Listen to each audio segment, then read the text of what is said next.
Pemirsa, meski pemilu Amerika Serikat baru saja usai, namun proses transisi presiden terpilih Donald Trump telah dimulai. Sementara polling setelah pemilu sebuah lembaga Muslim Amerika Serikat menunjukkan eksodus suara Arab dan Muslim dari Partai Demokrat akibat ketidakpuasan atas kebijakan terkait perang di Gaza. Dan untuk laporan selengkapnya dan berita lainnya dari AS, kami bergabung dengan jurnalis VOA Valdia Baraputri di Washington DC.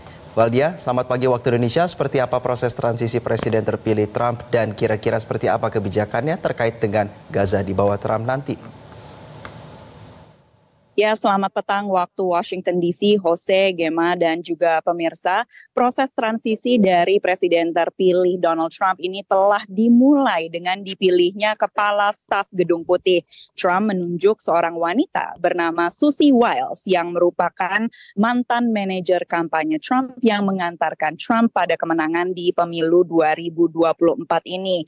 Nah, kantor Kepala Staf Gedung Putih ini tugasnya cukup banyak, yakni bertanggung jawab atas mengarahkan, mengelola, kemudian mengawasi pengembangan kebijakan, kemudian juga mengawasi operasi harian, serta aktivitas staf presiden. Kantor ini juga mengkoordinasikan serta berkomunikasi dengan berbagai departemen dan juga lembaga administrasi. Dan Susie Wiles adalah wanita pertama yang memegang jabatan yang berpengaruh tersebut. Nah, presiden terpilih ini memiliki masa transisi 75 hari semenjak terpilih, kemudian nanti dilantik pada tanggal 20 Januari 2025. Dan Trump ini telah memberikan beberapa nama untuk mengisi tim di bawah kepemimpinannya nanti. Yang tadi barusan Anda lihat adalah Robert Kennedy Jr., seorang pendukung Trump yang merupakan mantan kandidat capres dari Partai Independen yang juga merupakan aktivis anti-vaksin yang akan dipilih untuk membuat, dalam tanda kutip, membuat Amerika sehat kembali. Selain itu, Trump juga menyebut nama Elon Musk yang lahir di Afrika Selatan dan merupakan pendukung vokal dari Donald Trump sebagai dalam tanda kutip Menteri Pemotongan Biaya Federal. CEO Tesla tersebut telah mengisyaratkan bahwa dia dapat menemukan triliunan dolar untuk dipotong dari APBN.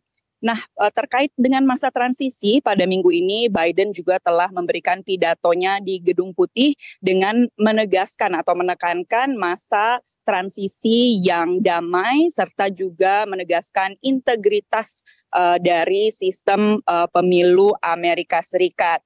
Sementara itu terkait Gaza ini sebuah jajak pendapat dari lembaga Muslim di AS ini menyatakan bahwa kurang dari 50% pemilih Muslim mendukung Harris. Ini didapatkan dari polling yang dilakukan oleh Council on American Islamic Relations. Nah, di bawah 50% ini lebih kecil dari pendukung Muslim pada pemilu sebelumnya yang mendukung Biden di angka sekitar 65 sampai 70%, sehingga hal ini dianggap sebagai eksodus pemilih Muslim AS dari Partai Demokrat. Nah, sebagian suara Muslim ini jatuh ke Partai Hijau yang dipimpin oleh Jill Stein yang mengadvokasi penghentian dukungan militer AS ke Israel, dan sebagian lagi jatuh pada Trump. Nah, yang menjadi pertanyaan adalah yang pertama, bagaimana kemudian pergerakan dari gerakan mendukung atau pro-Palestina di Amerika Serikat setelah adanya perkembangan ini, karena sebagian pendukung dari Partai Demokrat melihat perpecahan di pemilih Partai Demokrat ini sebagai salah satu alasan mengapa Trump bisa kembali lagi ke Gedung Putih. Dan pertanyaan yang kedua adalah bagaimana kebijakan terkait Gaza di bawah kepemimpinan Trump. Selama ini Trump menjanjikan untuk membawa perdamaian yang langgeng di Timur Tengah selama masa kampanyenya, namun tidak menjelaskan bagaimana caranya. Nah, di samping itu sejarahnya Trump juga memiliki atau telah menunjukkan dukungan yang kuat kepada Israel. Selain itu, saat ini juga terdapat perkembangan pendekatan isolasionis dari Partai Republik, serta juga ada kecenderungan dari Trump yang juga tidak dapat diprediksi begitu, terlebih lagi terkait kebijakan atau pendekatan luar negeri. Nah, hal-hal itulah yang membuat pertanyaan bagaimana kemudian perkembangan konflik di kawasan tersebut, karena saat ini Israel tidak hanya berperang di Gaza tetapi juga di Lebanon, dan juga ada tensi yang semakin meningkat antara Israel dengan Iran. Nah, pemirsa, pemilu Amerika Serikat ini telah usai dan diharapkan publik Amerika Serikat ini bisa menurun begitu tensinya dan kembali ke kehidupan masing-masing tanpa terlalu memikirkan mengenai politik. Nah, salah satu caranya adalah terutama di musim gugur saat ini pergi ke ladang labu. Tidak hanya menyenangkan, tetapi juga membantu para petani di Amerika. Bagaimana liputan selengkapnya? Simak laporan berikut ini. Halloween sudah berakhir, tetapi orang-orang masih mencari cara untuk memanfaatkan labu, simbol musim gugur di AS. Labu asli Amerika Utara ini dikaitkan dengan musim gugur karena matang saat hari semakin pendek dan malam semakin dingin. Dan bagi banyak orang, satu-satunya tempat untuk mendapatkannya adalah langsung dari sumbernya di ladang labu lokal.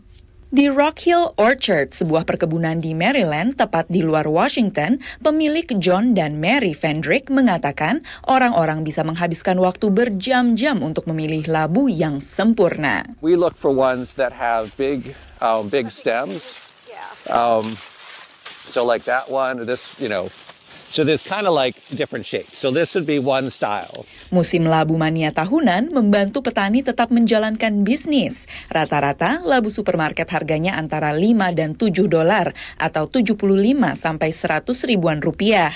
Tapi di ladangnya, Fendrick dapat menjual labu berukuran besar seharga sekitar 11 dolar atau lebih dari 150 ribu rupiah.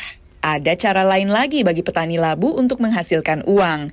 Ini adalah meriam labu. Dengan harga 6 dolar atau 90 ribu untuk sekali tembak dan 10 dolar atau 150 ribu untuk 2 kali tembak, senjata penghancur labu ini sangat populer di ladang labu. So what are you going to do now?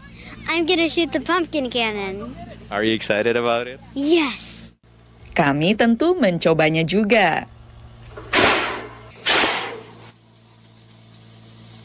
Dan kunjungan ke ladang labu tidak akan lengkap tanpa labirin ladang jagung. Pengunjung menghabiskan 11 dolar atau 165 ribu rupiah untuk masuk labirin dan dapat menghabiskan waktu hingga 45 menit untuk mencari pintu keluar.